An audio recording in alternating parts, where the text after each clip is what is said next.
Ladies and gentlemen, Mr. Jonathan Stewart. How you doing today, my friend? Good. How are you, man? Dude, I'm doing great. It's exciting to be here and starting this platform for people to maybe find some information in a centralized location. Yeah, and people, exactly. Finding that centralized location instead of like searching the numerous databases online and books and things like that. There's it's nice. Too many forum posts to go through. Yeah, you can't read them all. Yeah, for but sure. If we can talk to like 10 or 20 people who have read most of those forum posts.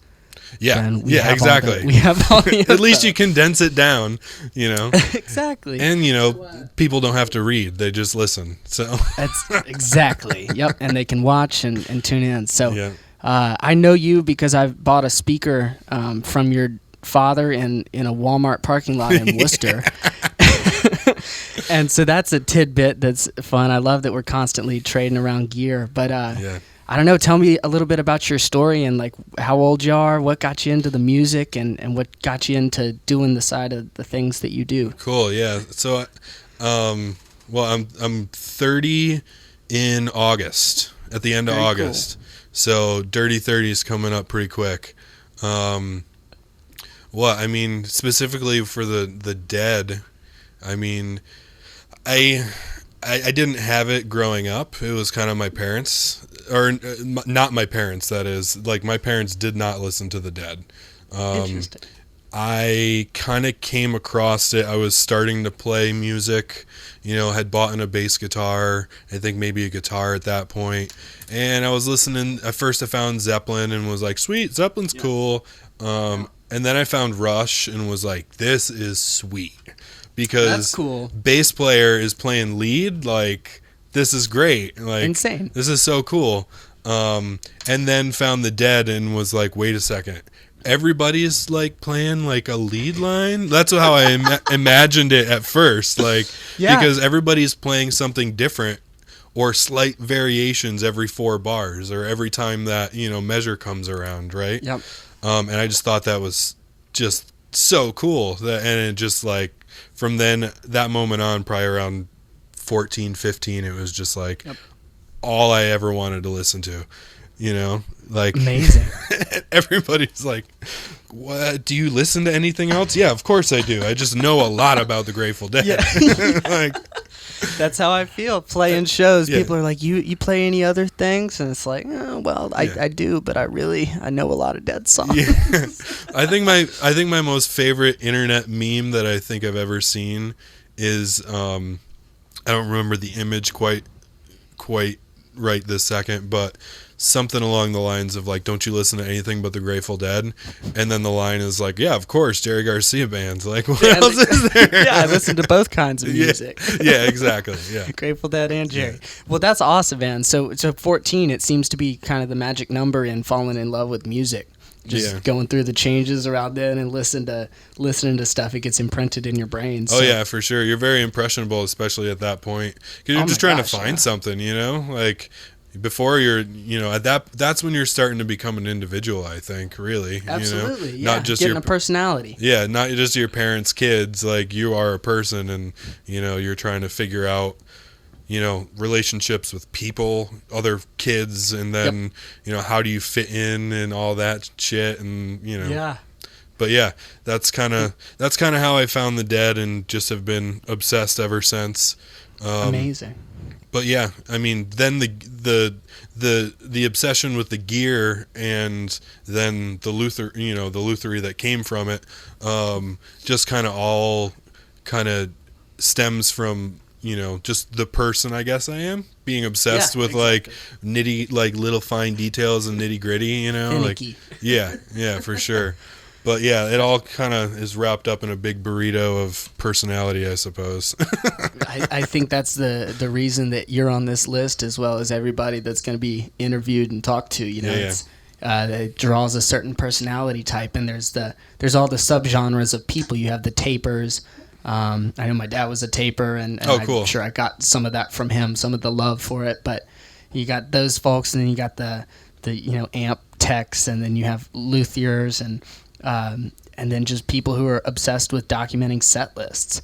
Like, even if you're not a musician, you might know the one time they played Eyes of the World this way. Yeah. I love the folks that you can have obsessions with it all across the board, and all the personalities match up one way or another. Yeah, for sure. Well, because there's that uniting force of what it's all about. It's the music, Yep, exactly. Everybody loves the sound. Yeah, exactly.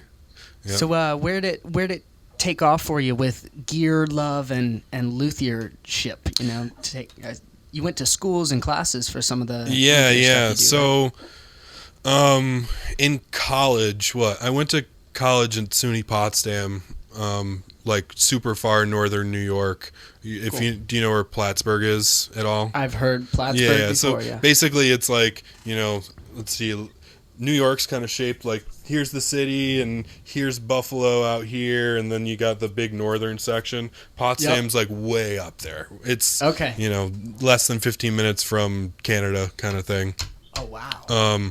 So I went up there and I was into obsessing about guitars, but I didn't really know about what, I had no idea what how to plug a PA together through most of my college years. I had no idea really like what, I didn't really understand tube amps or anything like that, like good gear. Like I had an electric guitar.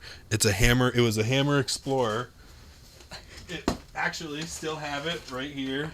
Oh my gosh, yes, please show us. Because it was so cool. That's perfect. Yeah, that's the most rock and roll guitar you can find. Yeah. I was like, I want to be like Jimmy Page, but different. Yeah, so, it's unique. Yeah. So I bought that, had that. Anyway, I kind of biffed up my first year of college, like pretty bad. And, came back and found a major that I could be interested enough in to get me out of the house and not driving around in my car and hanging out with kids and doing all the things that you drive back roads doing with your friends in college. So I settled on economics and was doing that, and my last semester of school I had taken all of the classes that my school provided for economics, but I needed so many like upper division credits or something ridiculous like that. Yeah. So I kind of found myself in a pickle in that regard. I had taken some woodworking classes in high school and enjoyed it, but high school really only let you do so much before they pushed you into like my high school had like these weird engineering track courses where I was doing like CAD drawing, computer stuff, like when I was in 10th grade, like that's pretty early. Yeah, and they had like digital electronics classes, but none of us paid attention. None of us had any idea what was going on because we were in high school. But my first 2 years of high school, I took wood shop and enjoyed it. And about a year before my last semester, my bandmate at the time, his ex-girlfriend, bought him a Telecaster that was handmade. And it was the most beautiful thing that I had seen like ever. I'm like, that is freaking cool. Like, and turns out that the guy lived not 10 minutes outside of Potsdam. So fast forward that year to me trying to figure out what I'm doing for my last semester. And I had started thinking like, oh, woodworking's fun. Like that'd be super sweet to build guitars, because I am never going to be able to afford, and this also dead obsession the whole time. Right. So like, I want a Tiger real bad. Everybody. That's how it starts. I want a Tiger, man. This is how this illness starts. Yeah. I want a Tiger really bad. It's the coolest guitar ever. Yeah. And I don't know what's going on with it, but it looks freaking sweet. Nobody else has got a guitar with Coco Bolo rosewood. What? Unreal. Right? So Completely. I was like, that'd be cool. Like, that's kind of interesting. And my girlfriend at the time, my ex, she said that she had set up an internship through the school and a job that she had before, and said, hey, you might want to talk to this guy on campus. He might be able to, help you navigate this thing. Maybe you could learn how to do, your video guy. Sorry about that. No, you're fine. Maybe you could figure out a way to get credit and do it like an internship or something with this guy off campus, right? So I went out. First thing I did was go out to the guy's house and just ask, like, hang out with him. Like, hey, you built that guitar for my buddy. That was super cool. Like, do you ever do students? He's like, yeah, I do students all the time. I'm like, okay, so what do you think about having a student 9 to 5, Monday through Friday for 3.5, 4 months, or however long a school semester was? He's like, dude, heck yeah, let's do it. That's like, awesome. Okay, sweet. Yeah. His name's Tracy Cox. He's a great luthier. He builds beautiful guitars. He has got a special knack for inlay. And he worked for the Martin factory doing their custom inlays for a long time. Wow. And then left the factory because he wanted to be back, near his family or wherever, locally. So that's where he was. And we met and we hit it off, and then I talked to the guy on campus and set it up. So for my last semester of college, I had my apprenticeship internship. I built my first acoustic guitar and electric guitar in that time, learned how to do some real basic repairs, but really just watched and kind of saw how this guy like ran his at-home shop. Cool. So basically every day it was like I'd show up, and maybe an hour later a customer would show up, and they'd be there like half the day. Wow. And then I'd be gone because like people just want to come hang out, Yeah, you like to talk to luthiers. It's fun. Yep. That's what you and I do right now. Yeah. So he kind of, I kind of saw how he dealt with customers and stuff, and like I said, I learned a few things, repair wise. Built my first guitar, saw the process. At the end of it, he was like, you're not done. Like, you do good work. You should definitely keep going with it. You got a knack for it. But you should go learn from some other people, because everybody does things a little differently. And, you should work a little bit more with other people and learn a few more things from other people before you try to just go out there and start doing it on your own. Like, yeah, it's good advice, And that's when me and my ex decided we were trying to figure out what we were going to do after Potsdam was holding us there. And I started looking into schools that would take federal aid to pay for, my schooling to go out and do this, finding schools, lutherie schools that, you could get that aid to do, to learn that trade. And there was basically 2 that I found. The Roberto Venn School, which is in Arizona. With that one.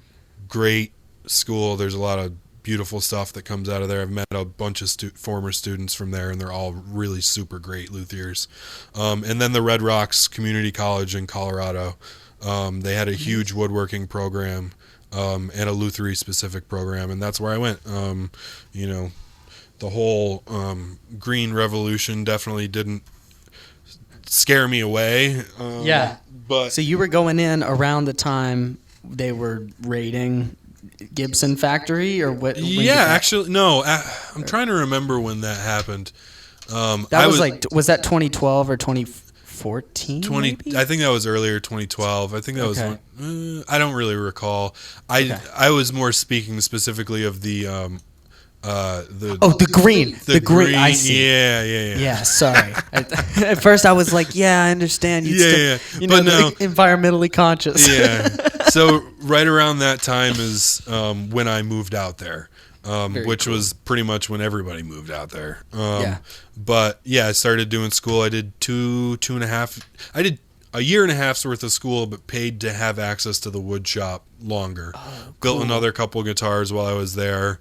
And enjoyed Colorado for a few years. When I moved to Colorado, I got a job at a music store, and that's when I really started like learning in depth the ins and outs of gear.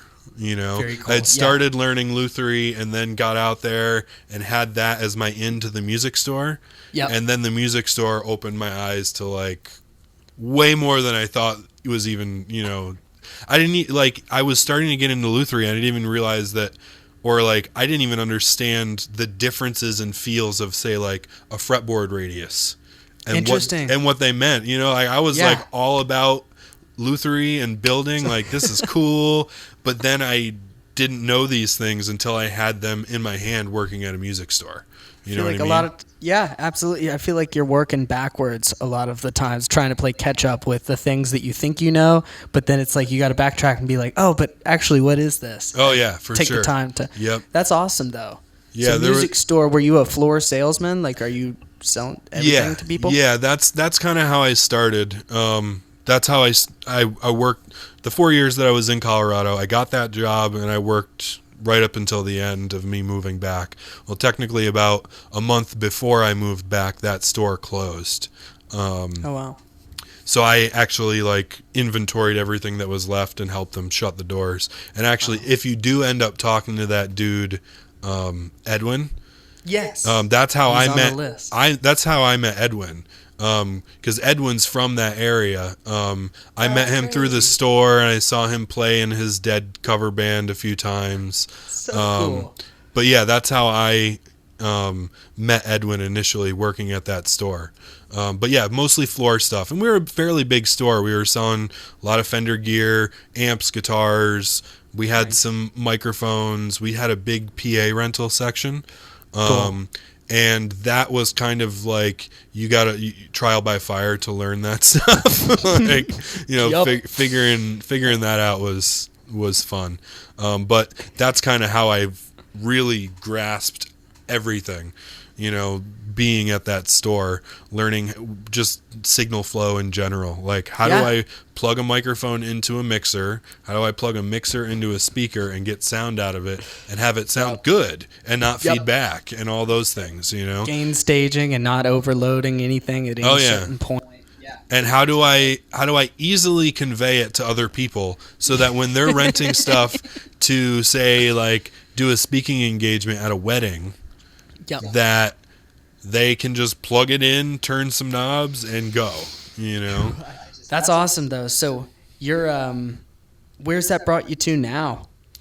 Yeah, so after I decided to move back, I hadn't been working at the school for a couple months, and then the store, you know, I decided I'm coming back, and then the store decided that they were going to shut their doors.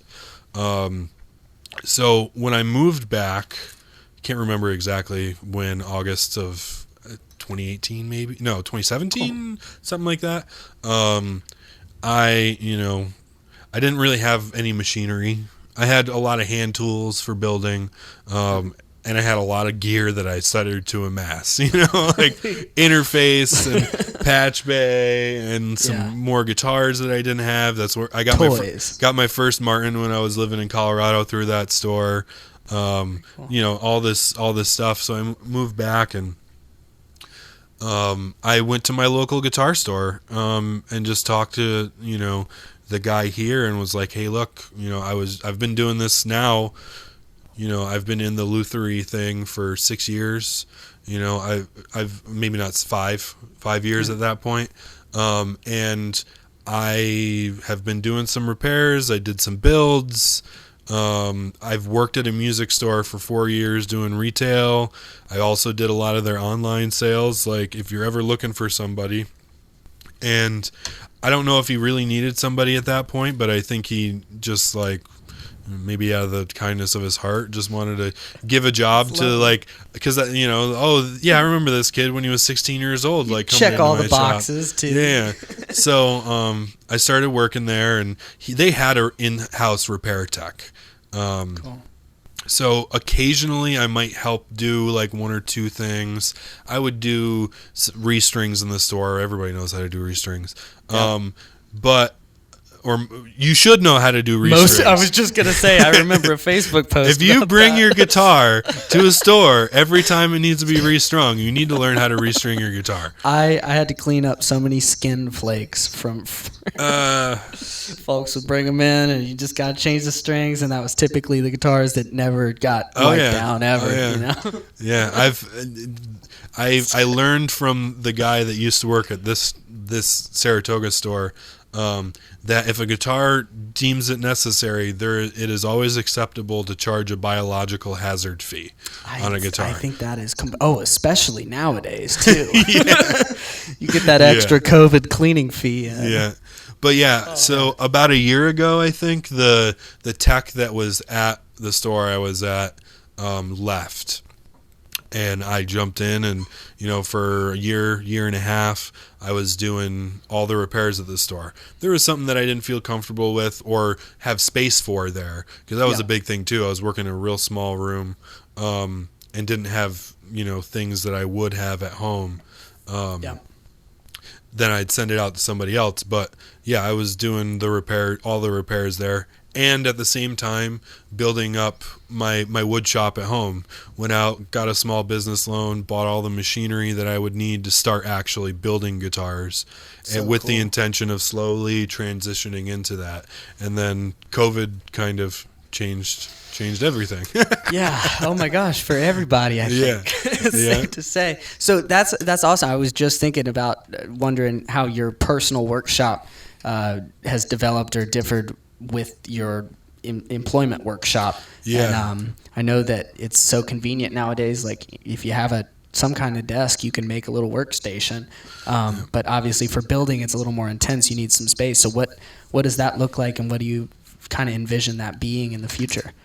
So I've got it pretty set up for my one-man show for building right now. Cool. Building acoustics or electrics, I've done both. I have the ability and desire to do both. But my heart is definitely in the acoustic realm. That's awesome. As much as I actually love playing electric more, there's something about the acoustic thing that's just a little, it feels like a more personal touch that goes into it. More intimate, for sure. Because some of the things that some of my instructors have said, like electric guitars are 90% the pickups. Like that's what you're taking the sound in through. Everything else is just kind of voicing a little bit or adding a little bit here or there to that. But the acoustic, it's like that is a part of me going into that. I'm tapping the woods and I'm listening to them, and I'm hearing that, okay, this top kind of has like a lower pitch and a warm sound.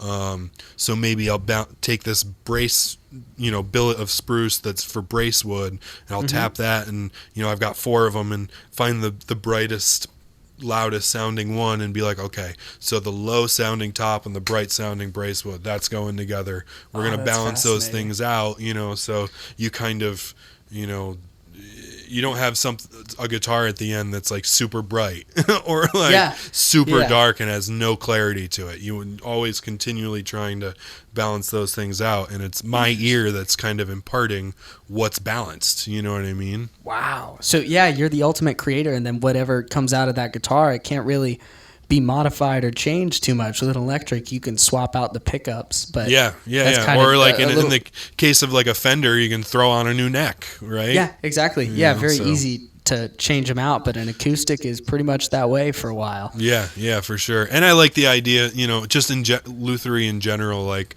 the idea of, I'm a woodworker, but I'm more of a tool maker than anything. Yes, exactly. I think that's a really cool thing about this subset of like woodworking and that kind of thing, because I make cutting boards and those kind of things on the side just to get some money rolling here and there, and for family and friends and gifts and stuff. But I really like the idea of like, so this instrument has this story that I develop, in this relationship that I develop with it as I'm building it from planks of wood into this thing that makes sound, and then it goes off into somebody's hands and it's a completely new story. That's so cool to me. It's like I'm like the prequel or the prelude to everything. Yes. And I think that's you're kind the of George fun. Lucas behind the Star Wars. Yeah. Oh man, Yeah. well, that's awesome. So, do you have like a goal in mind? I've talked to a couple folks before, and one of them said, "I'd be happy building 500 guitars and then dying." Yeah. Do you have like a specific number? Yeah. Do you like what's your dream goal to? I don't know. I just I've never been the kind of person to be like super. My mother would laugh at me. I've never been the person to be like super driven towards like a specific goal like that. Like I'm gonna build like 1,000 guitars and then or I'm gonna do it by February. Yeah. I try to set myself things like when basically like the shop that I have, I finished an electric guitar that I had started way back in Colorado in there over the last year or something like that, trying to balance work, regular day work with shop work. And then COVID happened and I was out in the shop every single day, 8.5 to 9-10 hour days, just like hogging at it. And I had all the wood to build the acoustics and I had 2 of them already sold to friends, so I'm like, I'm gonna do it. I'm just gonna spend every day that I can doing this thing. So cool. And my initial goal was like, okay, I want to get these done by end of June. Well, we're halfway through June. I'm almost done with the bodies, But I'm also, I had never built 3 at the same time, and that's what I'm doing right now. Like, seems like a lot. I'm kind of turning this into like I got to make a living at it. It's a production line. Yeah, so I have to, as much as I want to focus on one from start to end, especially because that's the way my brain likes to work a lot. Yes. Like, I'm doing 3, so my judgment of time was, a little off. But I'm not killing myself because I've got like way more done than I thought I ever would at this point. Awesome. But yeah, like in general, a goal, I just want to build guitars. Like, that's beautiful. Yeah, I just want to be, and this was kind of the impetus for really getting into the lutherie thing too, or at least a big part of it. It's like at a certain point. It was right around the time that I graduated with my degree in economics that I realized I didn't want to be that dude working at a bank, wearing a suit every day, and in that field, like being an investment banker, like telling people to do what to do with their life savings. I would do it. If there's anything I learned about economics in that time was, if there's anything it's that you don't know how things are really going to turn out, and you can do your absolute best to tell someone like, this is what you should do with your money. This is going to be the safest. This is going to be the most, get you the most net return on your investment, blah, blah, blah. And those 2 things are kind of, you got to balance those 2 things, right? But then tomorrow, all the shit could hit the fan and you lose your life savings. And I don't want that on my shoulders. Oh my God. Yeah. That would kill me. I just realized like, I just want to be involved with music any way, shape or form that I can. Man, that's what a beautiful, I think that we're going to see a lot of parallels here. Yeah. I think everybody kind of like, once you're hit with that bug, like, I think can't stop it. Yeah. Because like I knew, like I looked at it and was just like, what would make me happy every day if I could be involved with music, right? So how do I do that? Well, I can play gigs, but I'll probably never play enough gigs or make enough music or have enough fans to make a living just playing music and get famous and all that stuff, right? No, that's the dream. Yeah. No, like we're all not Jerry Garcia. Like we wish we could be. We wish we could be. That's why we're in the Grateful Dead gear group. Yep, exactly. Or Phil, like with my Guild Starfire that I just got on my back, but I was like, okay, so I can play music and I can make a little bit that way. But, if I do this lutherie thing, I can build guitars or I can repair instruments. I got instruments in my hand every day. If I learn, how to run a PA and how to record music and really geek out about that stuff to the point where I know it, then either I can consult and give people advice for their setups, or maybe I end up opening up a studio at some point with all the gear I have and just recording people, or I've done mastering work, I've done mixing work, recording on location kind of stuff, and it's just like, I really don't care if I make all the money in the world and have a BMW or a huge house. Whatever house, yeah. Yeah. All I need is a house that's big enough to have all my guitars and my wood shop and all my bonsai trees, good outdoor lighting for those. That's great. And that's it. That's amazing. And then feed myself, Yeah. That's it. I really could care less. Man. I don't have this ambition to be owning or taking in any more than I think any one person should really have. Your 15 JBLs I see behind. Yeah, sorry, that's excessive. I'm sure that goes against your moral principles. But. No, I had 5 of them at a point. That's why you have one of them. That's true. I have actually. Yours is I would show you if I could steer the camera, but it's sitting over here and it's the one facing, and I get to look at it every day and think about what a crazy exchange it was. Yeah, I'm sure.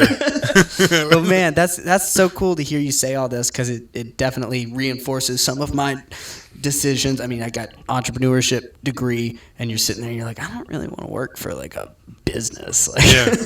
Yeah. And so doing music, it's just a calling that seems to be more powerful than anything else. So it's neat to see that other people are also equally as obsessive about it as you can be. For sure. But that's awesome, man. So your guitars that you're building, mostly acoustics, you're drawn to those more electrics. Is that something that's ever going to be a side business for you, or is that? Oh no, I mean, I'm definitely going to build electrics, for sure.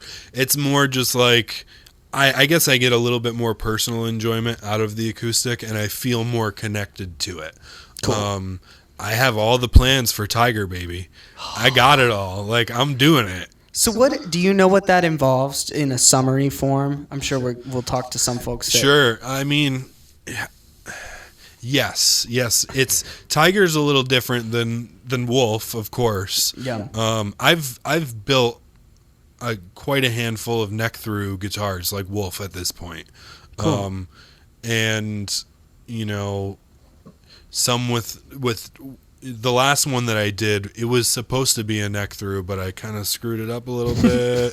I turned it into, I fixed it. It's a bolt on now. Yeah, no, it's just a normal Les Paul now. Okay. It was a neck through Les Paul. It is now just a normal set glued in Les Paul. That's too funny. But yeah, I mean, that's a funny thing too. Two of the statements that I heard from my first lutherie instructor, Tracy. One of them that I thought was really funny was, well, you ask him, how do you build a guitar? And, the answer is basically you take wood and you get rid of everything that's not a guitar. That's it. That's all it is. That's the best and worst way of looking at it. Yeah. I mean, it's the most simple way of looking at it. Yeah. It's the most condensed way. Wow. It definitely has a very long process outside of that and a fine process to it.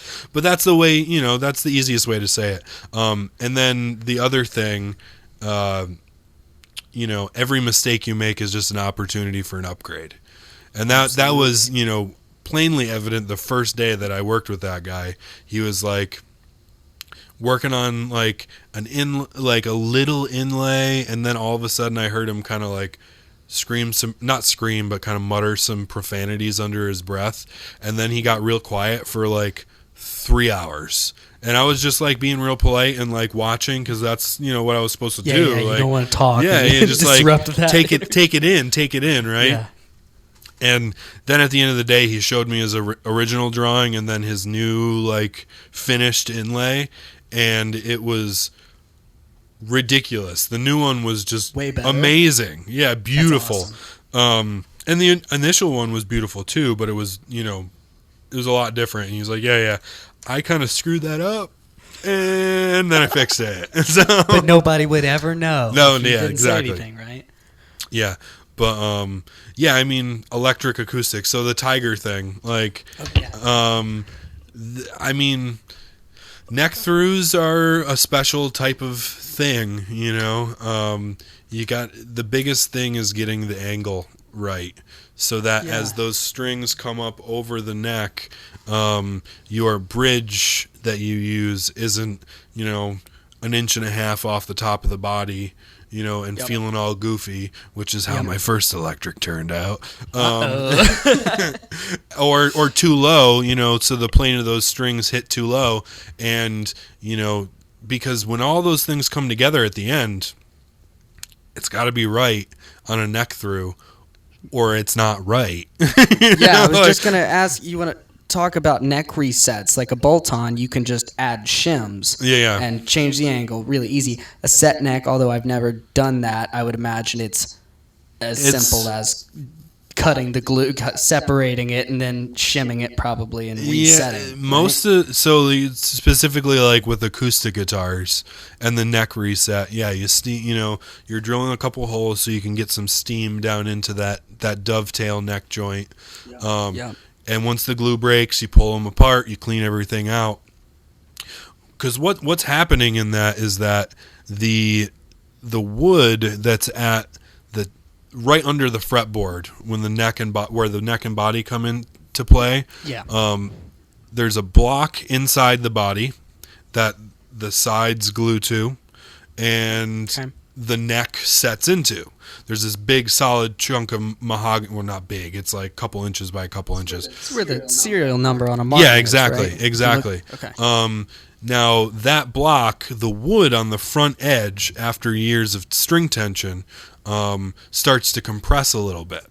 So on the inside you're talking? Yeah. So right where the neck and that block and sides meet, you know, you've got this huge transfer of tension happening.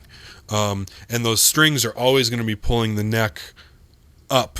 Yeah. So what's happening is right in that little corner, you're getting this compression. That's why sometimes on old guitars you'll see the heel kind of pop off the body, right? And that kind of thing, because it's all tilting that kind of up and towards the body. The guitar naturally wants to just sandwich together if it could. Exactly. Fold up like some of those unique traveling guitars. Exactly like that. So when you steam off the neck, basically what's happened is the angle of the fretboard and neck has changed because of that compression. So what you've got to do is take wood off the heel area of the neck, if that makes sense. So the exposed outside heel part, would you call it a dovetail or no? So you got your dovetail, the male part of the dovetail that drops into that block that's in the body. And then you've got this shoulder of wood between that dovetail, and basically it's the surface that rides against the side of the guitar, right? Completely so that it would allow the neck. What you do is you take it off the bottom of the heel so that when you glue this thing back together, now your neck angle's back where it needs to be. And you shave that wood. You kind of do some calculations to figure out how much you really need to take off, what angle you need to reset at. You usually chisel or like a little shoulder plane to kind of take it off. Maybe use some sandpaper to kind of like kiss that joint a little bit. And then, glue it back together. Hopefully it works. There it is. So with that all being said, talk about a neck through then. Like what happens if if you don't get the neck angle right? You're done. Just bye-bye? Yeah, right. Well, or in the case of the guitar that I spoke about that I finished, my first one, your Les Paul. This Les Paul. It was a neck through. It was a neck through with a carved koa top. So I was like getting all cool with the wood choices, the neck through. It was cherry, purple heart, and figured maple for the neck. It had mahogany sides, and then the koa cap, and it was a thick ass koa cap that was all carved Les Paul style. So cool. And I did, I built it, and then it sat in a case for a long time because I didn't have a workshop to work on it. Finally got my shop set up here and started putting some time into that thing, working on it, and realized that I had done the big mistake of not checking my neck angle. I thought I had it like way, 2.5 years ago when I started it. Back when you knew everything. Yeah, exactly. So my biggest mistake was that I just wanted to get working on something and do something. So I started to carve the neck into like the profile and get it, feeling nice. Yeah. Had the fretboard glued on, all that jazz. And all of a sudden I was like, oh shoot, I got to check that neck angle, just make sure everything's good. And I looked at it and was like, oh no, like my angle's too high, so my bridge is going to be way high off the body. Yep. So I'm like, okay, I'm going to try to sand the fretboard a little thinner on the body side to kind of... So you don't have frets in yet. No frets were in yet, so try to shave that 22nd fret area down a little bit. It's not a bad idea. Change the angle. I'm going to try to change the angle. And I realized that, sanding ebony that much is going to just be way too painful and time consuming. So I'm like, okay, I'm going to heat and delaminate the fretboard from the neck. And I'm going to take the wood off the neck. Do the same process, the same mentality, but take it off the body, the body area rather than the fretboard. Yeah. And then, because I didn't also want to lose too much of my fretboard, and have it visually appear like my fretboard was kind of tapering to nothing, right? Did you have the koa cap on? Yeah, it was all... So you're having to sand into your koa cap. Yeah, a little bit. So, and that was okay, because, that area, I think I had routed for pickups and everything, but... That didn't get me so much because I still had a lot to work with the koa. Koa wasn't going to go anywhere. But when I got to a point where I got the neck angle where it needed to be, I realized that, one, I had taken so much off the neck that my truss rod was now going to be proud of its channel, right? So I would have to reroute the truss rod slot so that I could put my fretboard back on. And realized that if I did that, I would have routed straight through the back of the neck.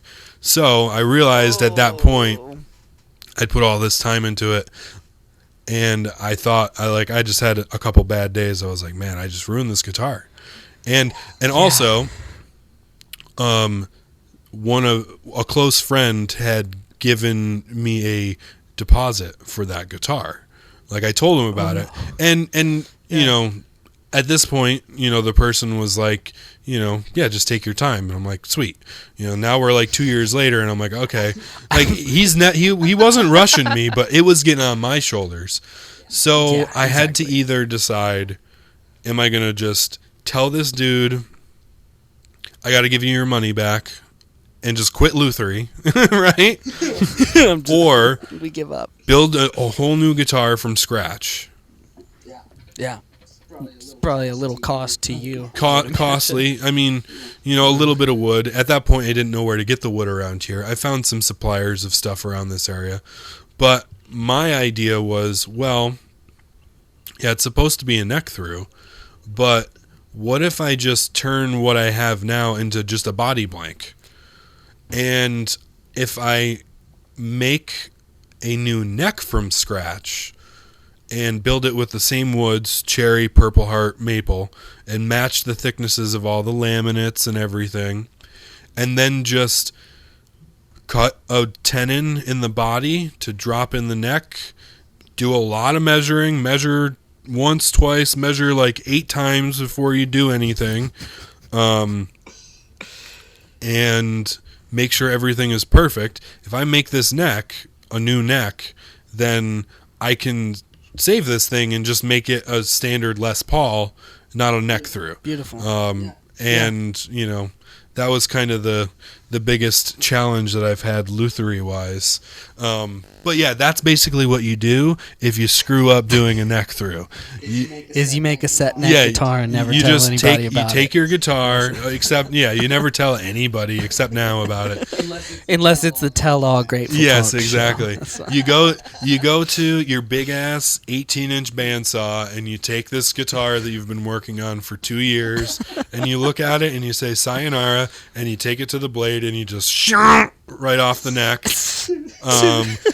And then you go to the belt sander and you smooth up the edge, and now you got a pretty old Les Paul body blank. And you carve out. Do you carve a neck pocket, or is it already there? So no, I mean in that sense, since it was just a neck through, there was no pocket cut for. Yeah, so at that point, I started building the neck and designing the tenon and all that jazz. Drew out full-size plans of it, and then had to devise a way to get my router centered and on this already carved top, right? So basically I had to sand like a little runway around where the tenon was going to get cut that was flat, dead flat. Okay. That I could then run my router on to cut that hole. Because if not, then the hole's gonna be weirdly maybe it's cut out, cut like this. So now, so now my bridge is in my F hole, or like. Oh my God. Jesus. Yeah. So sounds like you're learning every step of the way. Yeah, That's great. Everything that you do is a learning process. One of the acoustics I'm building right now, I'm building for a friend, and we decided we wanted to go with redwood for the top instead of spruce, which is what most people do. It's the first time I worked with redwood. Is that red cedar or is that different? I believe it's different. Yeah, cedar's a different material than redwood. Redwood is its own thing. What and I know that from my bonsai thing. Not I'm gonna ask you about not that. not from the wood thing. But I've worked with spruce before, and I have an obsession with Adirondack spruce because it's a local thing. Classic. And it's like the tone wood. Yeah. So that's what I'm most familiar with, Sitka and Adirondack. I'd never used anything else. Man, redwood is soft as all get out. Like if you look at it wrong, you will dent it. Oh, so like physically very soft. Yeah, and because of that, it's also extremely responsive, very light, and it for the same thickness, it has a lot more give to it. So that redwood top is about 15 to 20% thicker than what a spruce top would be, and I found my stiffest, brightest brace wood stock, and that's what I used on that top to reinforce it. But when you tap tone redwood, it is so different than spruce too. It is this warm, chocolatey, super lush, like because every piece of wood that you tap in this and listening to it, it's kind of like hitting a marimba in a way. It's a plank more than like a tone, right? Yeah, exactly. But when you take a piece of spruce and plane it that thin and create this big plate, because it's kind of like a plate reverb, like an actual analog plate reverb. The reason that those things have this reverberant quality is because the sound goes into it and dissipates over this huge surface area, right? Yeah. So the same thing, if you have like a big, thick 1-inch board of spruce and you tap it, it's going to make this kind of high-pitched ping, and then it's going to die off really quick. Yeah. But when you make your acoustic guitar top and you cut that like couple millimeter thick piece and then book match it and all that stuff and you hit it, it's like a drum. And that's really what an acoustic guitar is. It's a drum with strings on it. That's awesome. You hit that top and that spruce, that plate, it kind of like takes that energy and slowly dissipates it throughout. And yeah, it's just really interesting to hear the different sounds because spruce has got this like higher pitched like ping, and it kind of sustains out.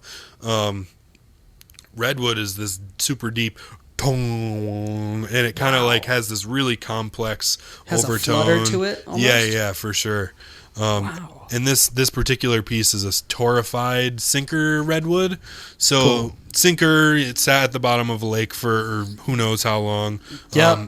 And then they treated the wood in a pressurized, oxygen-free environment to kind of break down the wood cells to age it. So if you ever see like acoustic guitars that say torrified wood or anything like that, basically what they're trying to do is age the wood before you have it. Make it sound like it's a 40, 50, 60, 70-year-old guitar before you ever play it. So I was under the impression that maybe torrified involved heat, or is that not? Yeah, I believe it's heat in an oxygen-free environment so that the wood doesn't burn, essentially, or scorch or anything. It does color. Like a torrified piece is always darker than a non-torrified piece, but it basically just breaks the cell structure of the wood down a little bit to kind of give it a little bit more flex, if that makes sense. Yeah. Do you believe in the hype? Are you sold on it, or? I haven't worked with enough wood that it would. What I'd have to really do to understand that properly is to kind of like almost like you or I would do like a microphone test on something. We've both like, done shootouts. Yeah. The mic shootout, like to hear those things. So what I would really have to do is say like, have a piece of wood, whether it be spruce or redwood or whatever it might be, and take one top and build a guitar with it. Yeah. From the same tree, or like same chunk, right? Same billet of spruce. I'm going to make a book match top, and one I'm going to make a guitar out of. The other one I'm going to have torrified and make a guitar out of. Those two tops, even without the torrification, are going to sound different, but they're probably going to be the most similar sounding tops that it possibly could be. Yes. And that way I could actually hear and feel the difference. I haven't worked with enough redwood to really be like, oh yeah, torrification, sweet. Or like anything like that, I think, and I don't know, like I haven't played enough guitars back to back to really be able to say like, yeah, torrification really does something.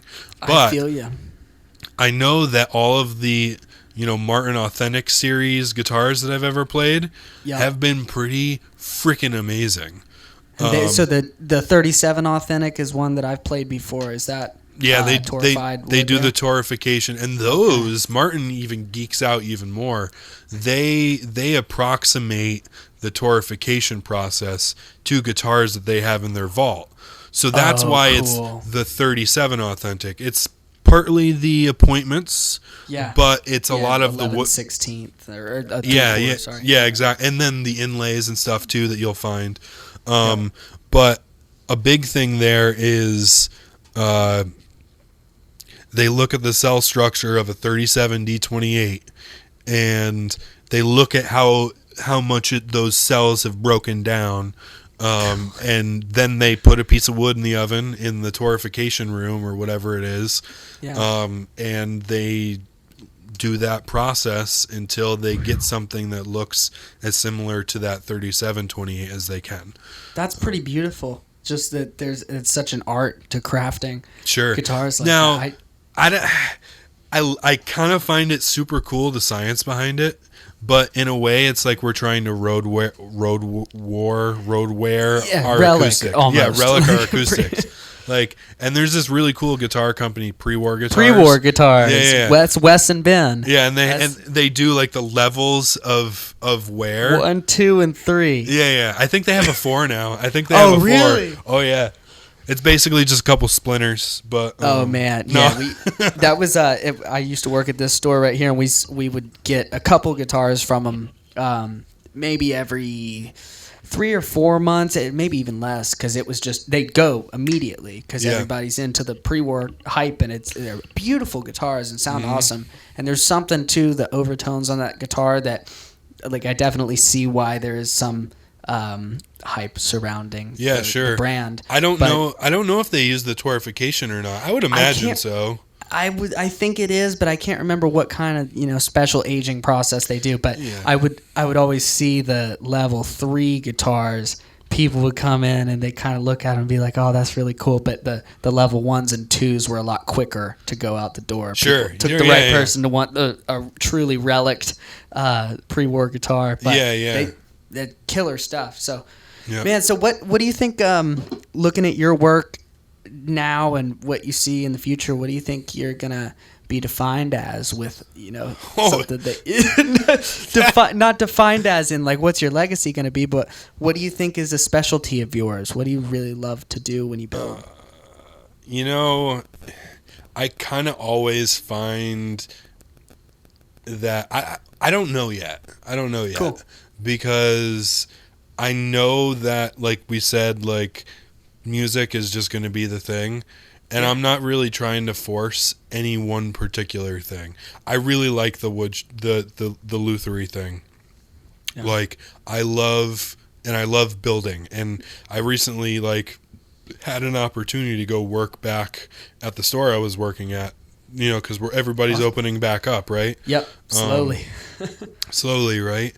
And so my boss was like, "Yeah, I want to come in a couple days a week," and I was like, "Well, that way I can kind of." I justified it in my head. I'm like, I can, get a couple of repairs and keep that flowing, and I'll do the repairs at home and just do a couple days of retail, but at least I'll be there so I can kind of get deals on things and be there to take in the repairs and but so it was last Thursday I worked a day.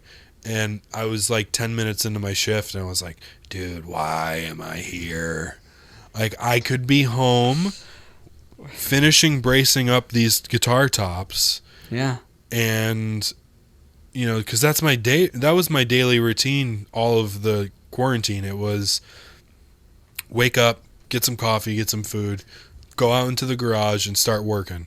And 4.5 hours later, when I start to feel like, oh, shoot, I need a break, I go outside and I, water my bonsai and I prune and I hang out with those things for a little bit and maybe eat some food.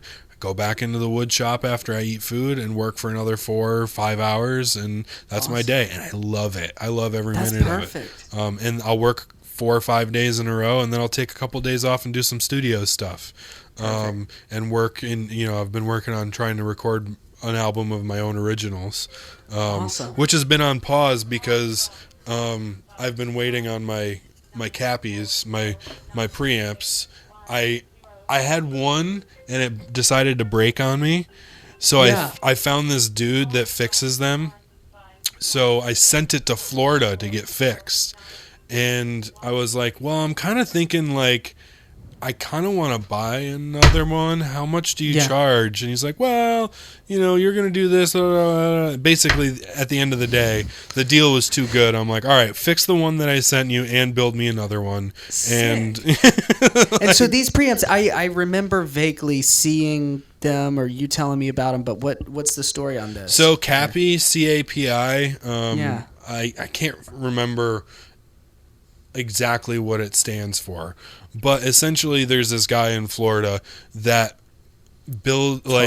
puts Florida man. Yeah, it's always a Florida man. Puts these kits together, and basically they're build your own 500 series mic preamps. So cool. I can do some, I know enough about soldering to be a little dangerous. Like I've wired up a handful of Tiger schematics, a good amount of them at this point, and all of them have had slight tweaks and stuff. So, I my brain grasps the guitar thing pretty well. But this whole thing with resistors and transformers and op amps and all that stuff, it's slightly different world. Yeah, it's a kit for you to build if you've got a degree in electrical engineering, so which I do not have. So I was just like, what? But they're good priced, and basically what they are is a API mic preamp, circuitry wise, in a 500 series format. Oh my gosh! So now are you building the lunchbox too, or did you buy? No, the lunchbox I had bought in a while back. Okay, cool.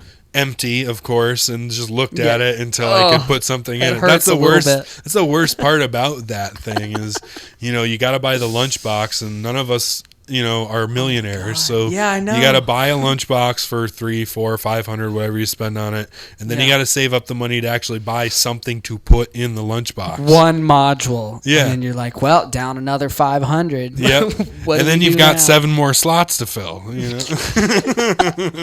Because you have to fill them. Could be a couple-year project. Yeah. I mean, this is the gear addict in all of us. You have to fill them. If there's empty spots, you have to fill them.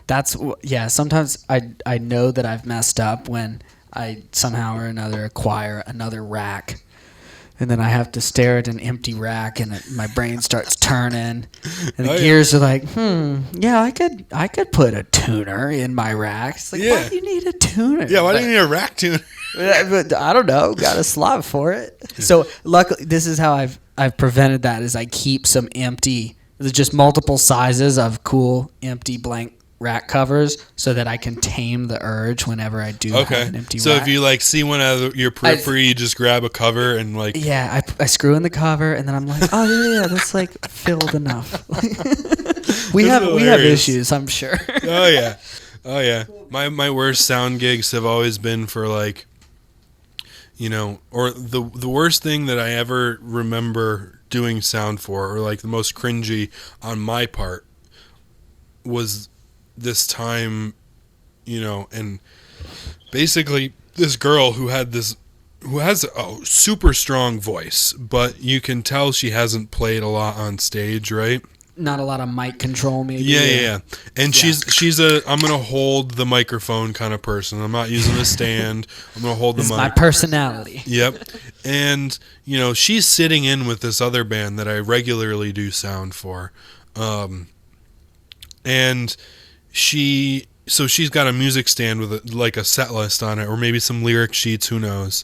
And she knocks something off this stand, and she bends over to pick up this set list or whatever it might be. And instead of doing what you or I would do and holding the mic and kind of reaching the mic up at the same orientation. Yeah. She just aim it like a shotgun into the monitors. Yeah, and at her waist just kind of bends over and straight into the monitor, and there's this. Oh, that's fun. And then she starts looking at me like, "What's wrong?" I'm like, I can't help you. How do you convey that? How do you say, "Hey, look, let's just pause. Look, everything that just happened was your fault." Yeah. You don't. You just I'm sorry. You just do the I'm so sorry thing. Just hold it close. Yeah. It's kind of the funny, those things that you start to understand when you're doing things like this. I found this thread on Gear Sluts, the website, the forum once, that was it was titled ridiculous Guitar Center stories, but it turned into just ridiculous stories of audio engineering. Okay. And there's a lot of them. Yeah, and there was multiple people that I read stories about that, they're in a nice studio and they're at this nice big console hooked up to their Pro Tools system and all that stuff. And, one of the band members gets a little bit, frisky, let's say, with the controls, and is like, "Hey, where's the bass fader? I want more bass. Can I kind of ride that?" And the engineer is like, "I've had too many people ask me those things, to do a mix, because I'm a mix engineer. I know how it should sound. You're the band member, and maybe you have that ear, but you're the bass player, so you want to hear more bass. That's that's the thing. And you're not paying me to let you mix the album. You're paying me to mix your album, right?" So there's a lot of people that would be like, "Yeah, I would basically just set up a dummy fader on the end of the board that had all the lights and had a meter bouncing on it, and all that stuff. And if anybody would ever ask to do something like that, I would click a few things on my computer and say, oh yeah, hey, fader 1 down there, that's your base, like feel free. And the person would run up to it and they'd like push it up, and of course it's Instant not doing gratification. it's not doing anything. They'd push it up, maybe they pull it back down a little bit, maybe they'd reach up and do a little EQ. Yeah, that's right. Right. Oh yeah, that's the spot. But in the same position, I've had the same things happen to me when as a performer, right? When I'm mixing other people, like in a live situation, I get confused about what mics I have and what preamps because I didn't write them down, and then I'm trying to turn up. In a small folk, and let's say in like a small folk, like small room, little folk act strings, real light, really awesome drummer, and I'm like, you know what? I want to add this. He doesn't need any hi-hats or like overhead in this room at all, but I want to add just a little bit to add a little bit more sustain to him in the room and a little bit more reverb to the sizzle of his cymbals. And I'm pushing it and I'm pushing it. I'm like, yeah, sounds right. I push it a little bit more. I'm like, yeah, that's right. And then at the end of the night, I realized that the whole time I was adjusting the snare channel, which was muted because he didn't need any snare in that room. And so I'm like adjusting something all night thinking like, yeah, this is sounding great. I am just mastering. Yeah. When did I become a mix god? Yeah, I finally understand how to mix overheads in a live environment. This is great. Check that box. Yeah. And you weren't doing anything. That's the thing is, I mean, when you twist the knobs and you're like, every time that's happened to me too, because it's happened multiple times. You're trying to change a preamp gain and you're like, oh man, I must just have the magic touch today because it's doing it just right. Yeah. But then it's like, no, I've given that like 14 decibels of gain. That probably should have like changed something by now. Mm-hmm. And then you realize you're fiddling something that's not even doing anything. Like, then it's like, oh yeah, I probably should have listened to my ear a little more than listened to my eyes. Yeah, for sure. Absolutely. Stuff's fun. Dude, I love it. It's a crazy world, man. I think everybody involved kind of has their foot in all the buckets in some way or another. Yeah. It's neat how these paths cross. But yeah. Talk to me about bonsai trees. Is it true that you're growing them so you can harvest them and build guitars on them? Yeah, little mini guitars. Actually, yeah, funny enough, like at one point I did think like it'd be super sweet, like have a little red spruce and have like a Brazilian rosewood tree. Or like a little rosewood, and that would be awesome, but you can't buy Brazilian rosewood seeds. It is highly illegal. I've tried to find source for it, and it is impossible. It's weird that the seeds would be banned, right? Yeah, because in theory the seeds are already there. Yeah, and they're German. Like you're basically making more trees. Yeah, I don't get it. That's weird. But yeah, I could never find them. Actually, maybe once I found somebody on Etsy in like India selling seeds that were labeled as the proper, Latin name and all that stuff. So I was like, all right, I'll buy them. They showed up like 2.5 months later. I didn't have a green enough thumb at that point to actually sprout them. They just never sprouted. Maybe they were dead when I first got them, or maybe it was me. Who knows? Yeah, it was a scam too. Could have been. Yeah. But I think, I don't really know what got me into it. Like a lot of people in that realm, especially our age and maybe a little bit older, are like, oh yeah, totally like Karate Kid, Mr. Miyagi, but it never really, like, I can't even remember watching the Karate Kid. I know I've never seen the movie. No. Yeah. I can't really think of, when me actually watching that movie, but I think like I tried to buy a tree from I bought like a little plant from Walmart once that was labeled like a bonsai like money tree. Yeah. And it was like almost dead at Walmart. And I was like, I want to try to like buy this thing and just like revive it, see if I can like actually grow it. I totally killed it. It was like, how do you kill a bonsai tree? They're pretty resilient, right? Well, I mean, it is all the species and how much love you give to it, man. Okay. You can overlove your bonsai tree. Ooh, that's harmful. That's yeah, harmful well, and a lot of as with any house plant, more often than not, people kill them by overwatering than underwatering. Yeah. Because they're like, oh, sweet, this thing, and I'm paying attention to it, and I'm watering it. Gotta give it love. Water equals love. Yeah, exactly. Sunlight, water, yeah. But honestly, like, that is a skill within that realm that has that is taking. I'm still learning how to water things when they need to be, and how to know when they need to be watered. Last summer it was like, just water them if they look dry on the top, and then you kill on the plant or on the soil. On the soil surface. Okay, yeah. And then all of a sudden you're like killing trees because you're watering them every day because the top of the surface looks dry every day when it's in 90 all the oxygen from getting to the roots. Yeah, exactly. And that's the thing. You got to balance the oxygen and water that the roots get, because roots need oxygen as well. But yeah, still trying to figure out the watering, and the dexterity of the plant or the tree is all dependent on the species. Like I have ponderosa pine, that's like a Colorado up to South Dakota. It's a mountainous western pine variety. Yeah, exactly. And that thing, like, as long as I keep it, actually it prefers to dry out a little bit here and there.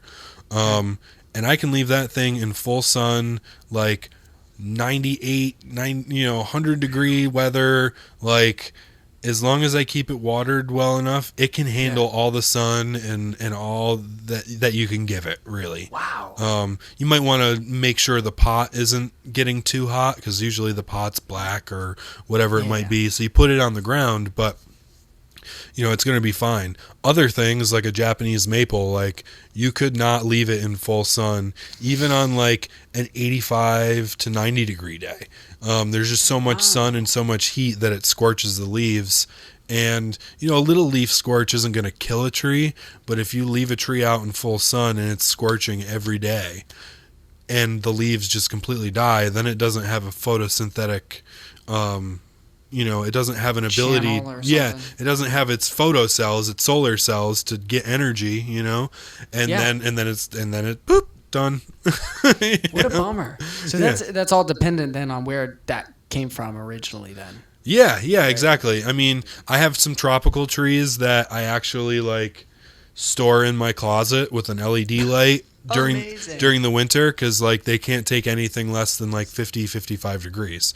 Wow. But most of my trees, I'm trying to move into mostly trees like deciduous maples and pines and spruces and those kind of things, because those I can, for the most part, leave outside with a little bit of protection. Maybe put up like a little greenhouse plastic, protect it from the wind, mulch, make a little mulch bed for the pots, and they can just stay outside, go right through the upstate New York winter, and they're going to be fine. That's pretty resilient. Yeah, for sure. Like, some of them really are.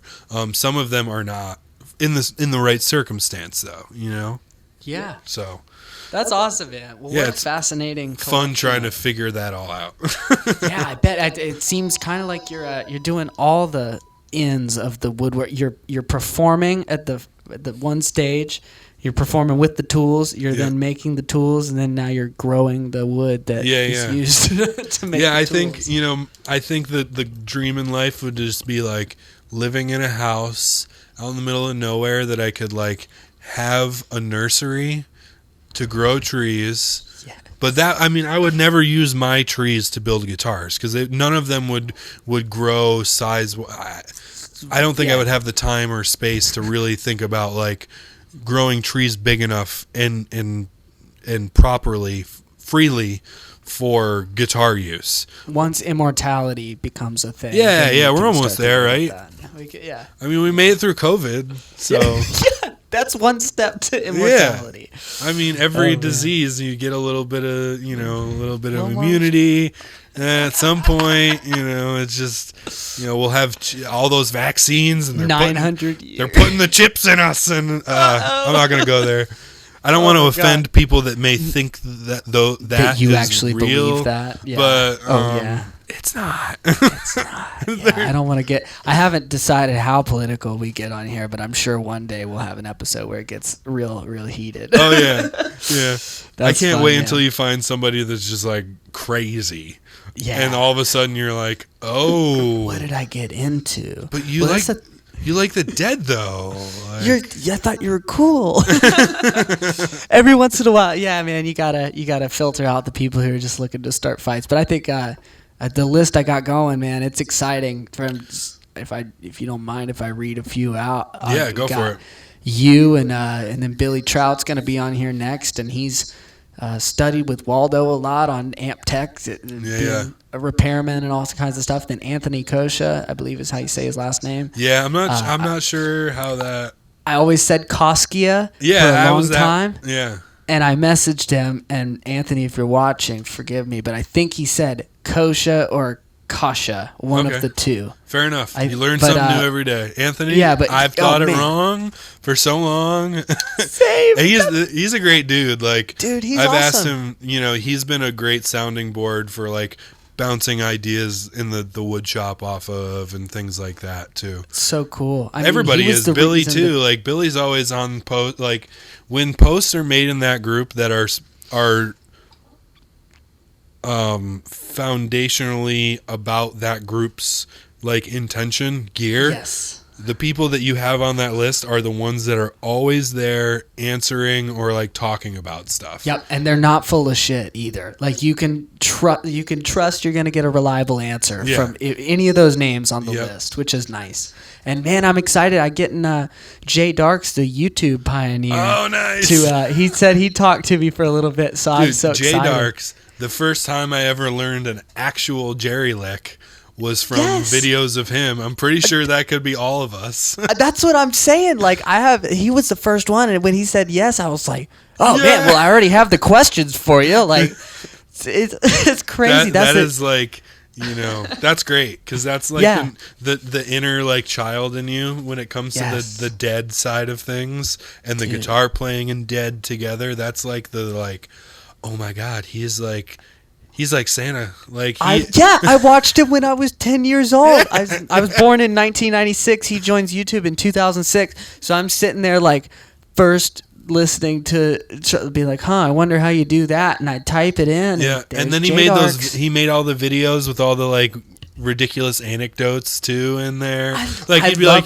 so we're gonna learn how to play this lick from Sugary. It's like real cool, like, but also like Jerry would tell you to, just play it the way you want to play it. Or like weird, he would just go off on a tangent and you'd be like, oh, this guy's so cool. Dude, but it's that perfect personality. Like who better than a deadhead to join YouTube in 2006 and just crush it. Be like, exactly. I'll put content up, help everyone. Yeah. I guarantee every single person in that group on Facebook knows who he is. They do. 100%. When he came online, because he was not a part of that group for a while and kind of had been offline from YouTube for a while.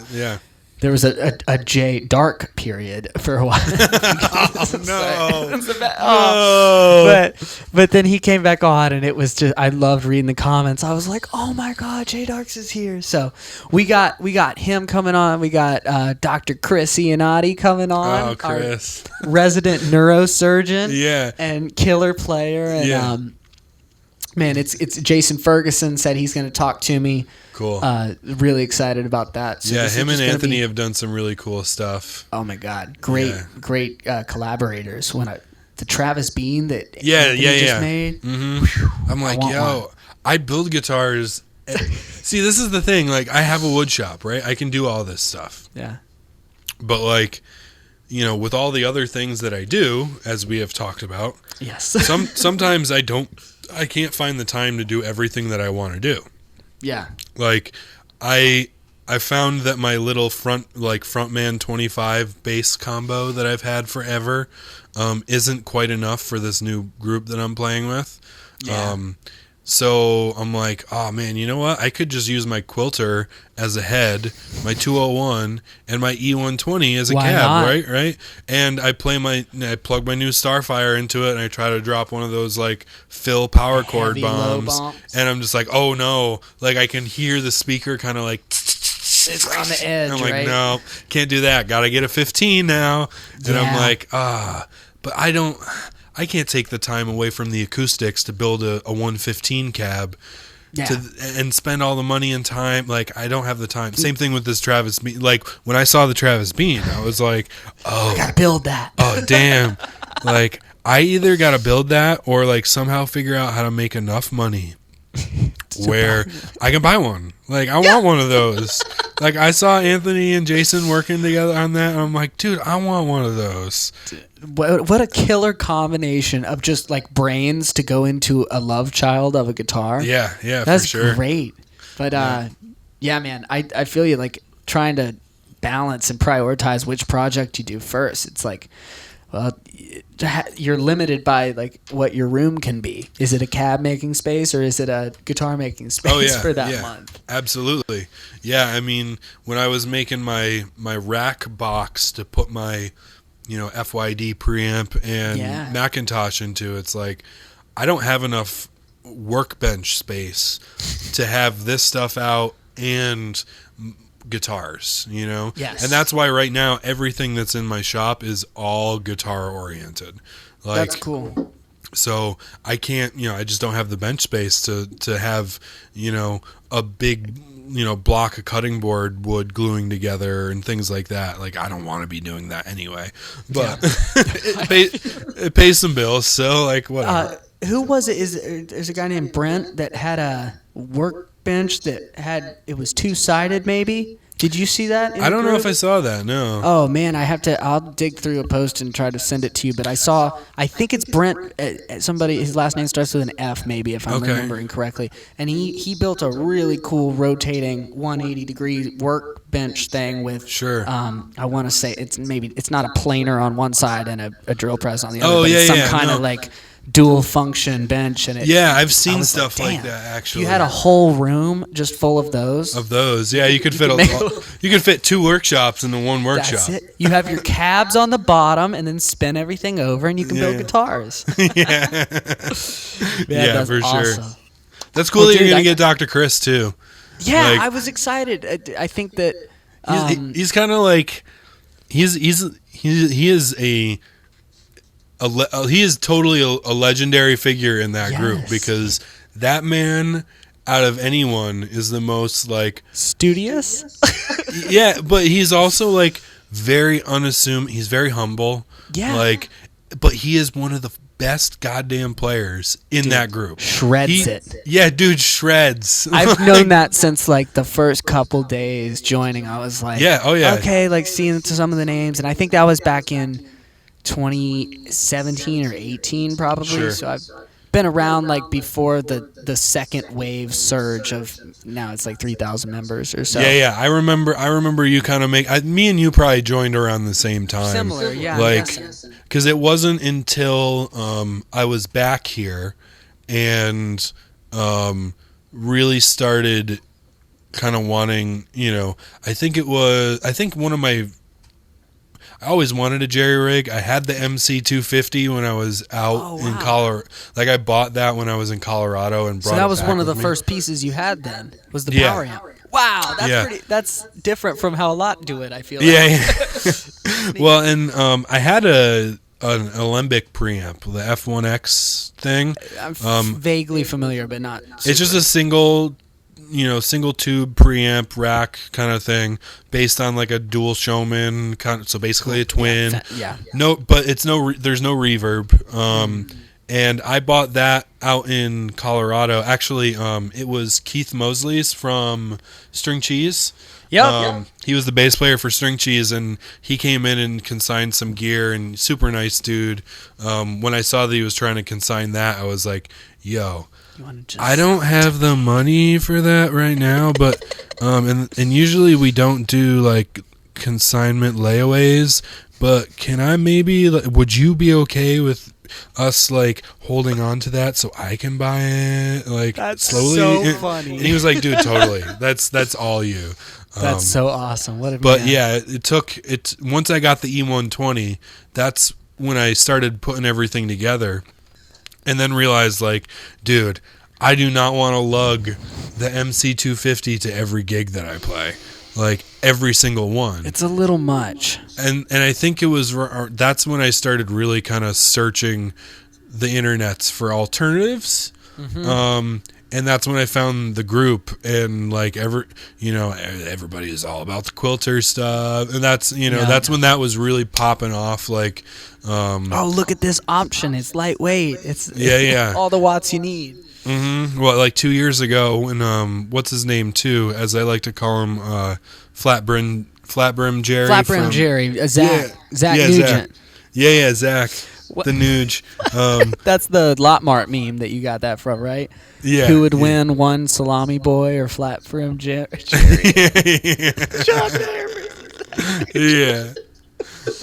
I vote Josh Olkin personally. If we're gonna put fair enough. votes, Yeah, actually, but, every time that I saw Melvin, when I was all of my introduction to Melvin was in Colorado. There's a bunch of like dead related. Like this one dude owns like 7 or 8 different bars in the Denver Boulder area, and they're all Grateful Dead themed. There's some shit like that up here too. Yep. Like, so he brought in Melvin a handful of times, and every time that I saw him with Josh, I saw Josh playing in 2014, 2015, when I first saw him and saw that he was playing an MC250, was the first time that I had ever seen a Macintosh that wasn't the MC2300. Yeah. And I was like, wait, what? What is that?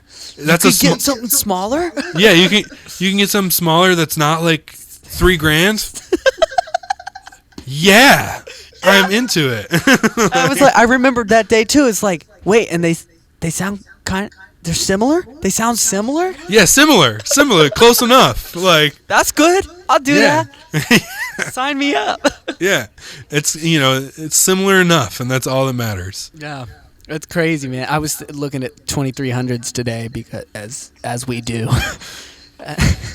It's daily. Oh yeah, I've thought like I'm gonna buy another MC250 and I'm gonna use it as my power amp for a set of reference speakers in my home studio setup. Dude. But I've also thought like, yeah, but I want a Macintosh with the blue meters. I've seen. Did you post about that a while back? I don't remember.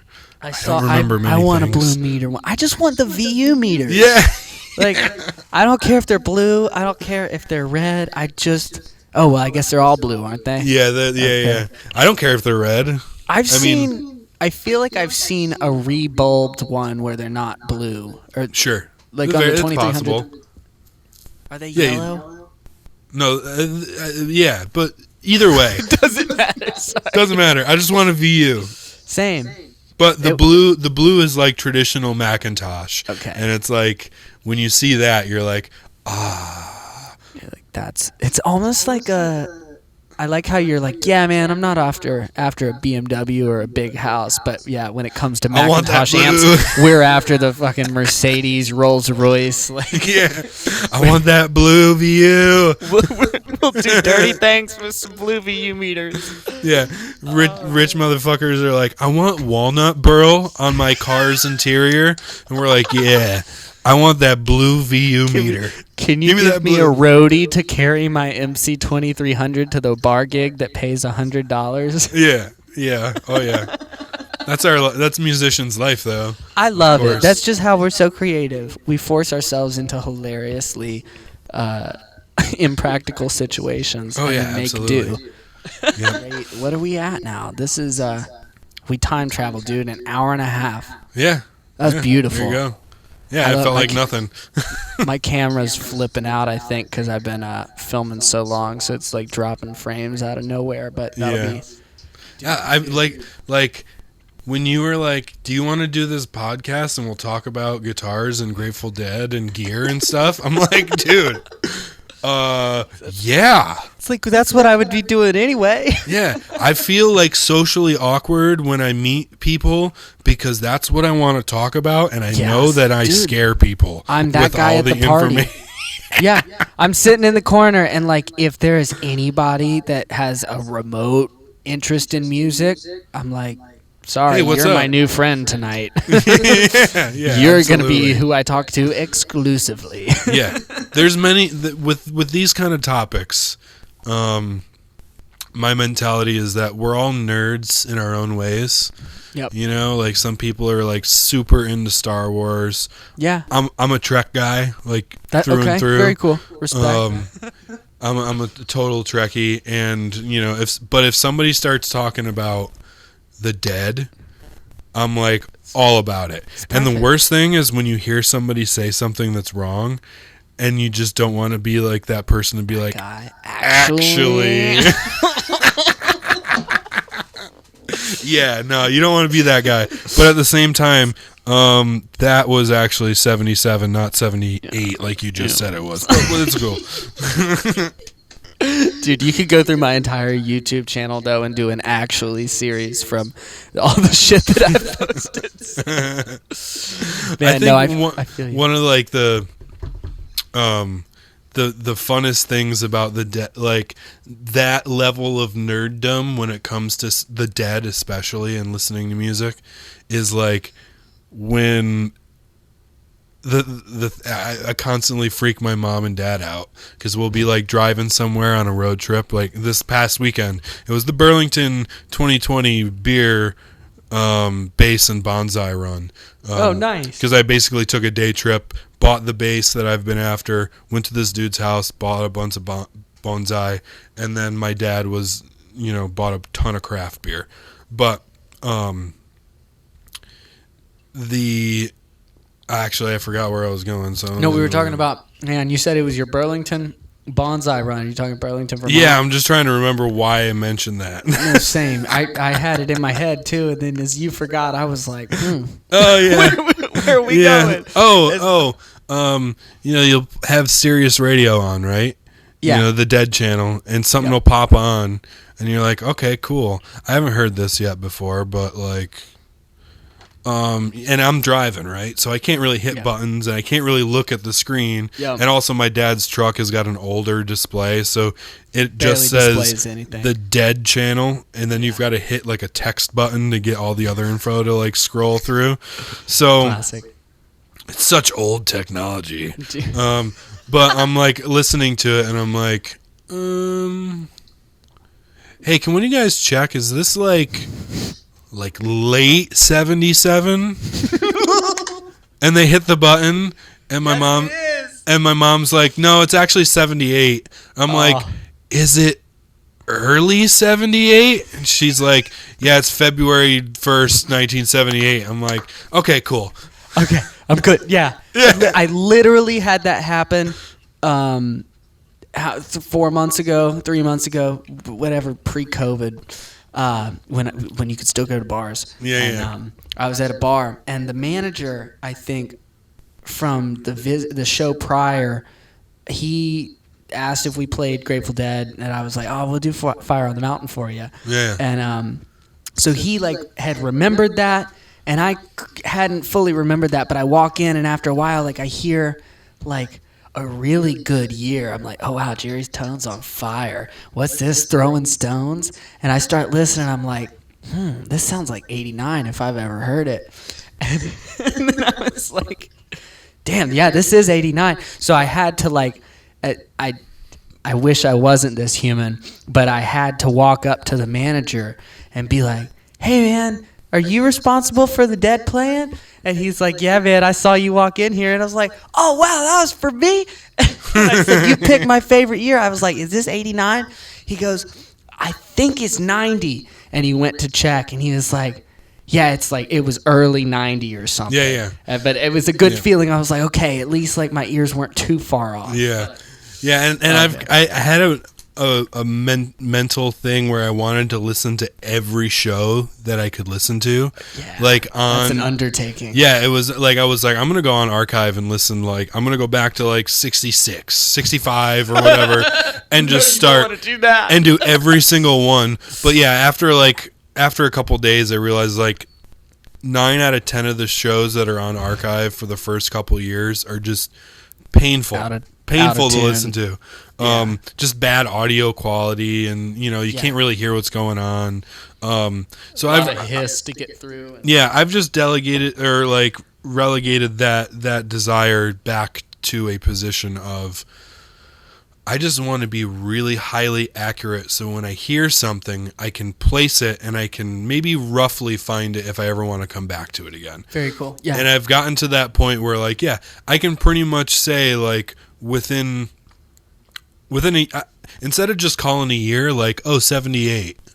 I'm now getting to be like that's like spring summer 78, like that's like killer. Or like like that's totally like late 72 or maybe it's early 70s, that second, like because you can hear basically it's like, okay, what do you listen to? Oh, you hear Jerry's tone, right? And you're like, oh, like in that 70s thing, it's like is it wolf or is it alligator? And you can tell immediately what it is. Or is it the bean for a brief little period, right? But and then you got to listen to everything else. Is it one drummer or two drummers?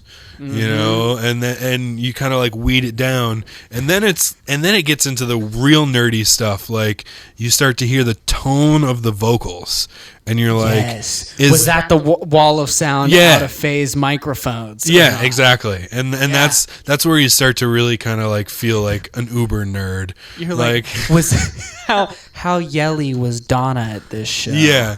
Or like this thing that happened last week when we were driving, I was like, this is like late 77, right? Because I heard that like the tone of the drums were like Cornell. The tone of the bass was like screaming that May 77 vibe. Mm-hmm. And then I hear the keys and I'm like, it's still, and I hear Donna and I'm like, it's still Donna and Keith. Yeah. But it sounds more like Closing of Winterland vibe. With the keys in her vocal, like I can't remember date on that. Was that 70? That was 78. Oh, that was a 78 show. I think so. Yeah, I think he had Bean at Travis Bean at that one, right? No, yeah, he was rocking Wolf for that one. I'm confused. Yeah. I'm thinking of just a Winterland show that he had it at. That's it. Yeah. But the Wolf. And so basically, like I'm hearing Bean, I'm hearing, the Phil's bass and the drum tone, and I'm like, oh yeah, this is like totally May 70s. This has got that like high peak dead vibe to it. And then I hear Donna and the keys, and I'm like, there's something different about this. And like Bobby's tone, it's like a little janglier and a little, like more chimey, if you will. And I'm like, it doesn't sound like 75, 76, where they were, just breaking out, Help on the Way, and like, Crazy the Blues for all us stuff. Yeah. It's not that, so it's got to be the other way. But it definitely ain't Brent yet. So where are we at? With your like, your scope. Your May 77 becomes November 77. Yeah, exactly. Yeah. Turns out it was February 78, but it was all close enough. Dude, that's and the moral of the story is that you too can be like Jonathan Stewart. Man, dude, it's amazing, and I'm fascinated by people whose brains have that knack, because I feel like if that was something that I was more attentive to, with like sitting down and actually strategically trying to learn, I would love it. But I'm always very much like Yeah, like I can give you probably a 4 year within 4 years. Sure. 3 if I'm lucky sometimes, but I haven't done my full like chronological listen through of the discography. But remember, none of us are getting paid to do this. Exactly. We're all just insane enough to do it ourselves. Exactly. So somewhere deep down, I'm like, yeah, like one day I'll know enough deadheads that I can just somehow live off of this. Yeah. I just wish there was more JGB out there in that realm, because just the catalog. I've come to like really appreciate that band. Like I love the exploration of the Dead, and that's what brought me in. But like a JGB show from like 89, 90 with Melvin just ripping the organ and him and Jerry going back and forth, like that's the Desert album thing, dude. Like, yeah, absolutely. I honestly like if there was if there was a time machine that brought you back to wherever you wanted to be for just long enough to see a concert, I would for sure pick a JGB show over almost any Dead show. And I don't know what it is. I think it's the B3 for me. There's something just so beautiful about, like, I don't know if I would go so far to say that Jerry was born, because there's old heads that would say, fuck Brent and his B3 sound is too bluesy. Yeah. I happen to be a big Brent fan, so I love it. But to me, there's something about Jerry's tone and B3 Leslie sounds that have drawn me in equally. Yeah, and I just happen to know more about Jerry's tone than B3's, but like if I could pick any other instrument to play, oh my gosh, I'd be an organ player in a heartbeat. Oh yeah, for sure. Absolutely. I have light aspirations for keys. But, very light. Yeah, very light. I can't do it. I've tried.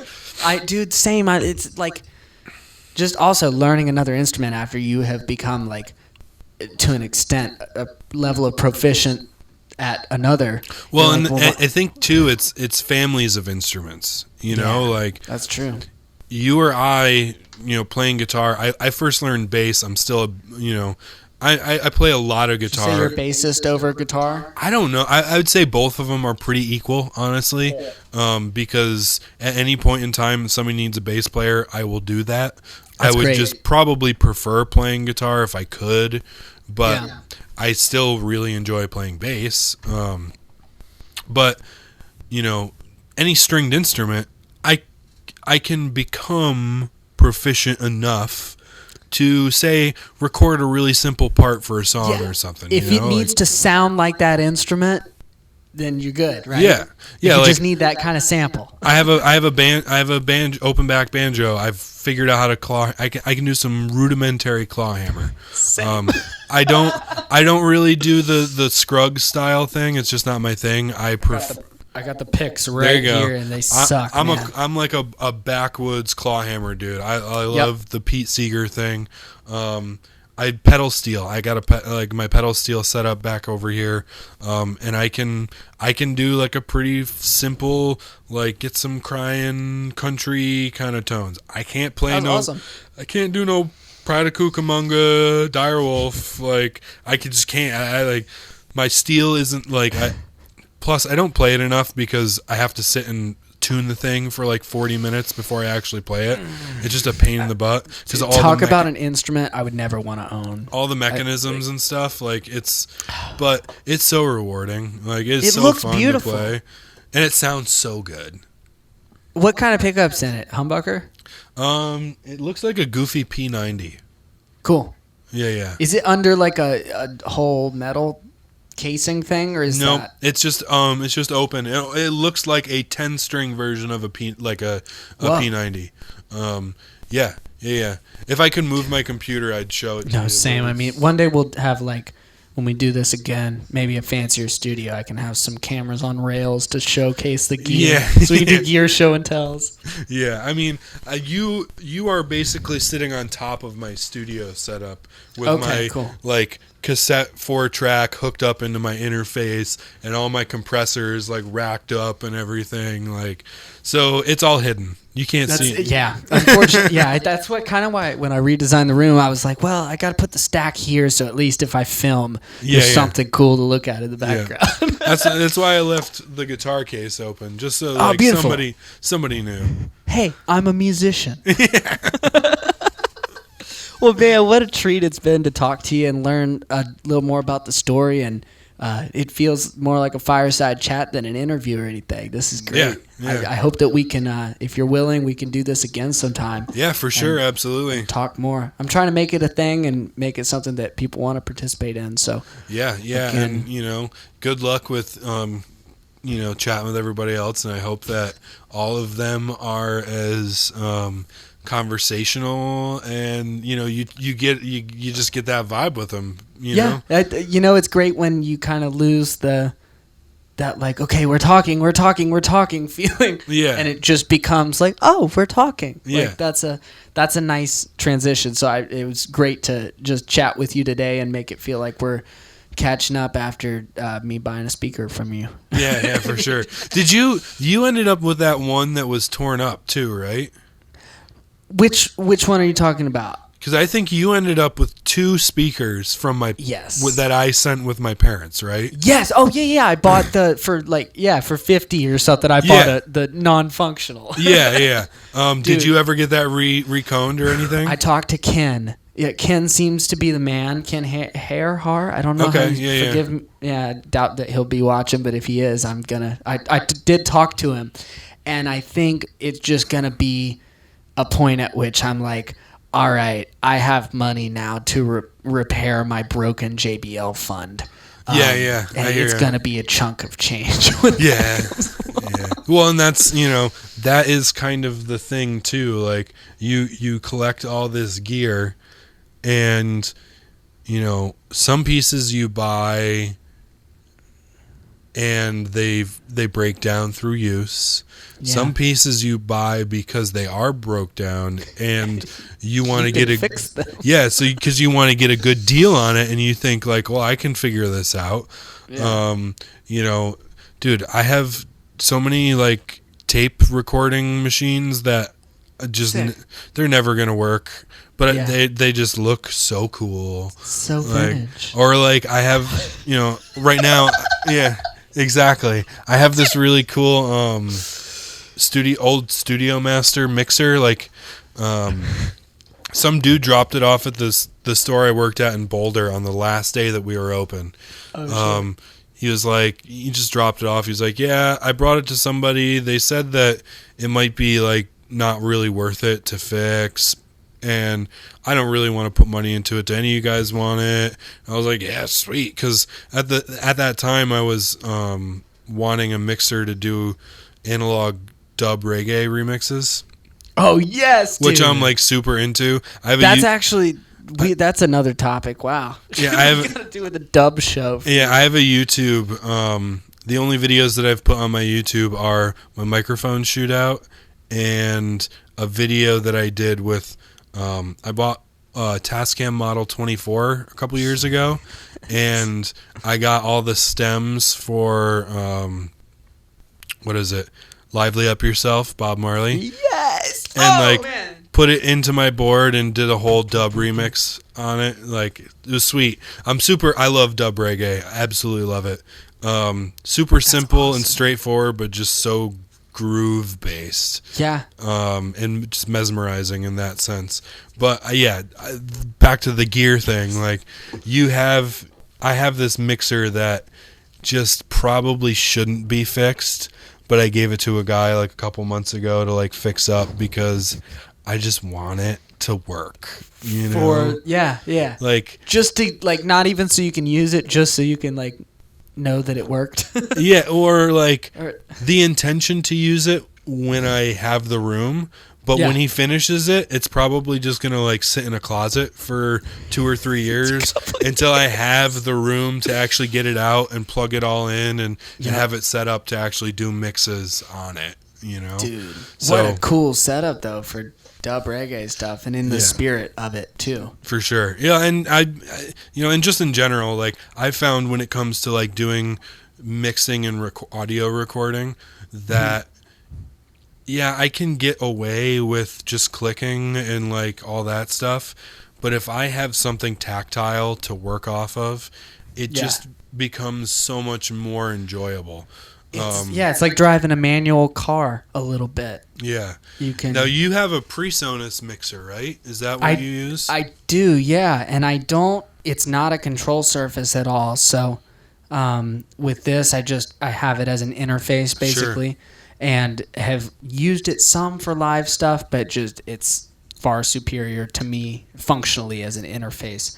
And then I got the little I/O station, which you might be able to see here, which is the fader port. You got the fader port. It's a fader port, but it's an I/O. It's a fader port that's mixed in with an interface with nice preamps in it. Oh, okay, cool. So it has like 2 channels, and that's what I've been using in the streaming setup is routing my like Logic interface, which is the big PreSonus, bussing it out into this so that the streaming software can then interpret it. So So I ended up a couple years ago buying the Fader Port 8 just to do mixes because it's just nice to have this tactile thing, to write. It's an instrument. Yeah, write automation or just like to quickly and easily create a headphone mix.